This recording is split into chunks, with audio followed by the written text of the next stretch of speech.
ഗോകുലം മൂവീസിന്റെ ബാനറിൽ ശ്രീ ഗോകുലം ഗോപാലൻ നിർമ്മിക്കുന്ന ബാബാബ എന്ന ചിത്രത്തിന്റെ ചിത്രീകരണം ജൂലൈ 14-ന് കോയമ്പത്തൂരിൽ ആരംഭിക്കുന്നു. നവാഗതനായ ധനഞ്ജയ് ശങ്കറാണ് ഈ ചിത്രം സംവിധാനം ചെയ്യുന്നത്. വിനീത് ശ്രീനിവാസനോടൊപ്പം പ്രധാന സഹായിയായി പ്രവർത്തിച്ചുകൊണ്ടാണ് ധനഞ്ജയുടെ സംവിധാന രംഗത്തേക്കുള്ള കടന്നുവരവ്. Mass fun action adventure madness ജോണറിലുള്ള ഒരു സിനിമയായിരിക്കും ഇത്.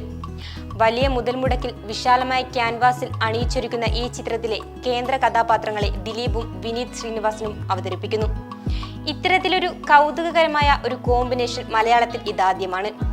ധ്യാൻ ശ്രീനിവാസൻ, സിദ്ധാർത്ഥ് ഭരതൻ, ബാലു വർഗീസ്, ബൈജു സന്തോഷ്, അശോകൻ, സലീം കുമാർ, ജി സുരേഷ് കുമാർ, ബിജു പപ്പൻ, നൂറിൻ ഷെരീഫ്, ധനശ്രീ, ലങ്കാലക്ഷ്മി എന്നിവർക്കൊപ്പം പ്രശസ്ത കൊറിയോഗ്രാഫർ ശാന്തി കുമാറും ഈ ചിത്രത്തിൽ മുഖ്യമായ വേഷമണിയുന്നു.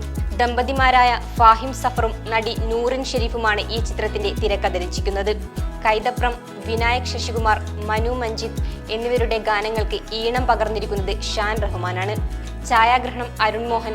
കോയമ്പത്തൂർ, പൊള്ളാച്ചി, പാലക്കാട് എന്നിവിടങ്ങളിലായി ഈ ചിത്രത്തിന്റെ ചിത്രീകരണം പൂർത്തിയാക്കും. ഈ വീഡിയോ നിങ്ങൾക്ക് ഇഷ്ടമായാൽ ലൈക്ക് ചെയ്യുക. കൂടുതൽ വീഡിയോകൾക്കായി യോഗനാഥം ന്യൂസ് ചാനൽ സബ്സ്ക്രൈബ് ചെയ്യുക.